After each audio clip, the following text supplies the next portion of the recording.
Hi there, my name's Olivia and I'm a lifelong ballerina. Today we'll be doing a reaction video where I react to Barbie and Swan Lake. So funny enough, I already did a really big deep dive into Barbie and the Nutcracker, but because my channel is called Swan Lake Lifestyle, I figured I had to do a reaction video to Barbie and Swan Lake.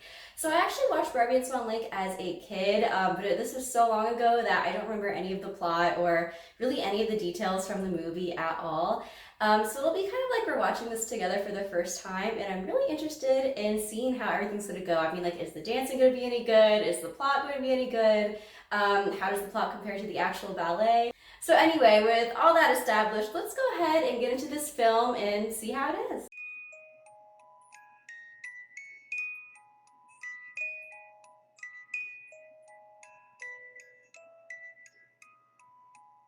Alright, so I have my laptop set up. I'm going to put in my little earbuds so that there's no issues with the sound.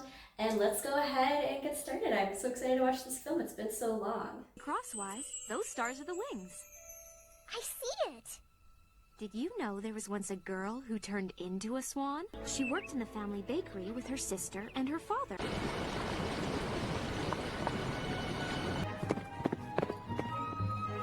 You talk? Of course.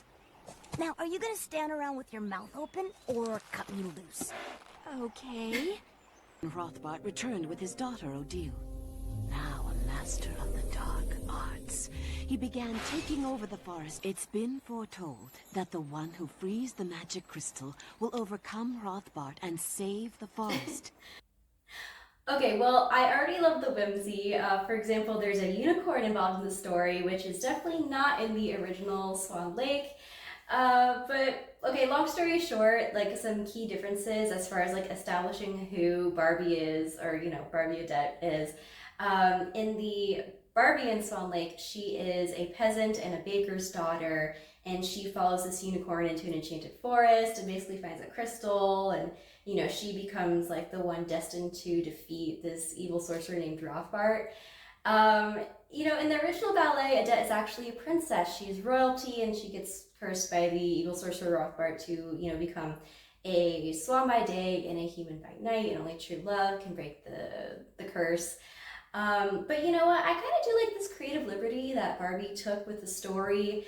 I think, making her more of a everyday hero, a girl who lives in a village, does make her a bit more relatable, and I think it also sends the message that your destiny will find you no matter what social status you are, and you can still have an amazing adventure, whether you live in a village or you are a princess.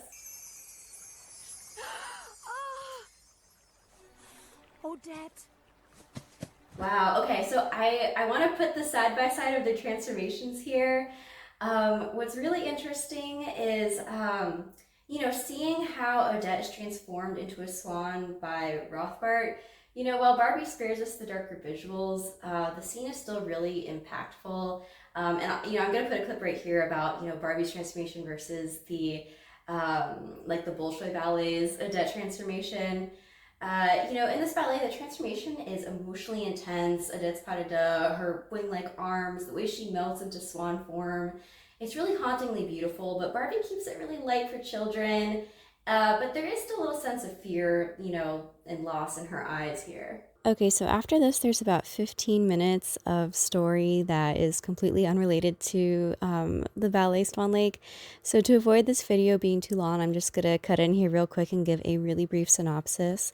So basically, the fairy, which by the way doesn't exist in Swan Lake the ballet, the fairy of the forest explains to Odette that she needs to get this special book from a troll named Erasmus in order to find a secret way to take down Rothbart. So they go to Erasmus's hut, or whatever you want to call it, his library, and they try to find this book. And then they cut to Rothbart and his daughter talking, and basically they figure out that now that Odette is a swan and she's part of the enchanted creatures in the enchanted forest, that a human could actually be able to kill her. So he devises a plan to lure the prince to try to have him shoot her when she's in her swan form, but thankfully it doesn't work. So beautiful.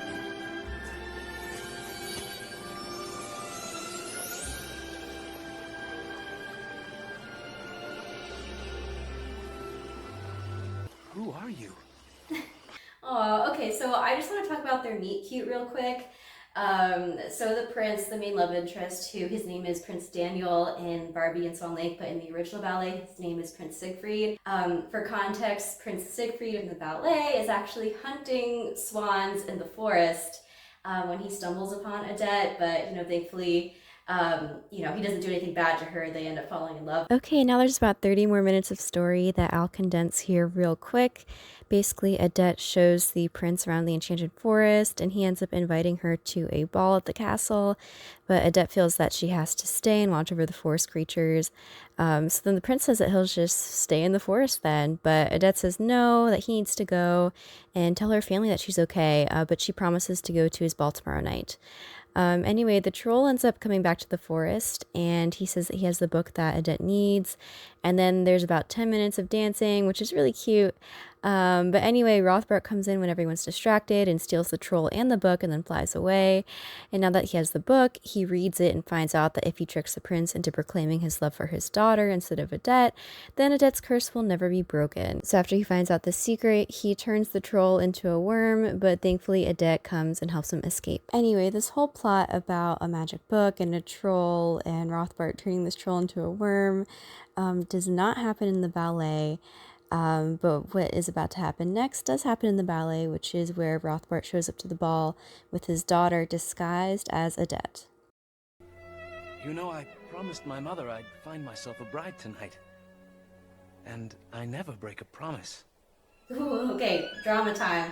So now we're on to the part where the evil sorcerer Rothbart puts an enchantment on his daughter Odile to pretend and kind of like masquerade as Barbie in order to trick the prince. In the ballet, the characters of both the White Swan and the Black Swan are traditionally played by the same person.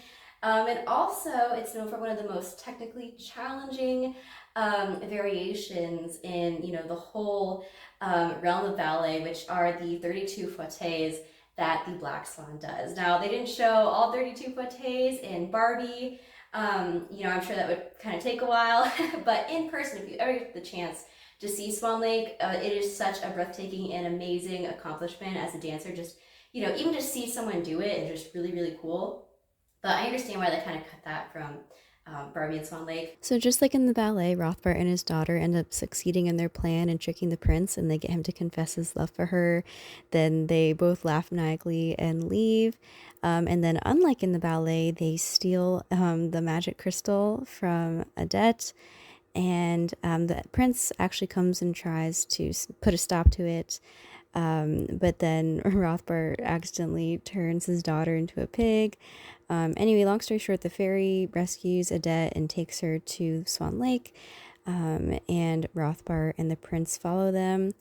The Rothbart is just really trying to do some terrible things to the prince and Odette. Anyway, long story short, both the prince and Odette are, trying to protect one another, and Rothbart ends up hitting them both with a spell. All the forest creatures are sad and they think that they are, no longer in this world, but it turns out that apparently that there was still magic in this crystal, and Rothbart ends up being defeated, and his whole, dark magic ends up leaving the forest, and the forest is rejuvenated. And then there is a happily ever after ending where it turns out that they really did have true love between Odette and the prince. It's you I love. If you'll have me. So, this is a major departure from the original Swan Lake. And again, I understand why here. In most productions of Swan Lake, Odette and Siegfried, they die together and they ascend to the heavens together. And it's kind of like a tragic, symbolic, freedom that they're still together in the afterlife. But of course, Barbie chooses a more empowering route, and Odette survives, wins, and becomes a hero, which I completely understand for their audience. And actually, there are a lot of ballet productions that choose to go with more of a happily ever after ending. And honestly, I do prefer that. I think it is nice to see the characters, their love to work out and everything. So I actually do really like how, they go about this conflict in the Barbie version. So as far as plot goes, I think that Barbie and Swan Lake did a really good job. I'll give them 5 out of 5 stars. I think it does a really great job at keeping the story audience appropriate for a younger audience. Now, some children might be a little bit confused if they go see Swan Lake in person because there are some major differences. However, I think it does a really good job at introducing ballet and, you know, the classical music and just the plot in a way that is kid-friendly. So great job to Barbie on that aspect. But now, how's the dancing? Let's take a little bit of a look into the dancing. So I think something really noteworthy is that they didn't just say like, oh, this is a kid's movie, no one's gonna be paying attention to the technique. Like, we can just put some colors on the screen and draw some, you know, little ballet animations and no one's gonna, you know, care. They actually took the time to hire real professional ballet dancers from New York City Ballet. They used cutting edge technology to bring true technique and artistry to the screen for kids. And the young at heart like me. So everything you're seeing, you know, it looks so fluid and so stylized, and they really incorporated real ballet steps like arabesques, bourrées, you know, very technical point work, and even flat work like the younger dancers who are dancing. I think that was a really great touch too, especially for, you know, young ballet students who aren't yet on point or not yet eligible for point. I think it does give some good inspiration to see, you know, characters that they might identify with. And then also get the inspiration of seeing like the older, more mature characters who, you know, do have this very impressive technical point work. And if you're not a ballet student, I think you can still appreciate all of it. You know, it's not perfect, but it's surprisingly very accurate for a children's movie. So of course, as far as the dancing goes, I'll also give it 5 out of 5 stars. Now, is it the exact choreography from the traditional ballet? It's not, but I think, again, they did such a great job at bringing true ballet artistry and technique to youth and the young at heart that, you know, it definitely deserves 5 stars. So anyway, I had such a great time watching and reacting to that film with you. I hope that you enjoyed it as well. And also, if you enjoyed watching this video, perhaps you'll enjoy my deep dive into Barbie and the Nutcracker, which I'll link below. And also, if you're curious about learning ballet, I do have a completely free beginner ballet playlist that I'll link below and also above, where you can start learning ballet for free with no experience needed, and each lesson builds off of one another. I think I have at least 40 lessons in my free playlist now. So you can start learning ballet with no experience from the very basics and kind of work your way up, because the lessons do go in order, and work your way up to more complex concepts. So I'll definitely link that below for you. So I'd love to know, did you enjoy watching Barbie and Swan Lake? Do you have a favorite Barbie movie? Are there any characters from Barbie and Swan Lake that you really liked or enjoyed? I'd love to hear about it. And also let me know if you'd like to see more videos like this from a ballerina's perspective. If you enjoyed this video, also please like, comment, share, subscribe, all those good things. It would really help out my channel, reach more people who enjoy ballet just like you. Thank you so much for tuning in, and I hope that you have a wonderful day. Take care, and I'll see you again soon.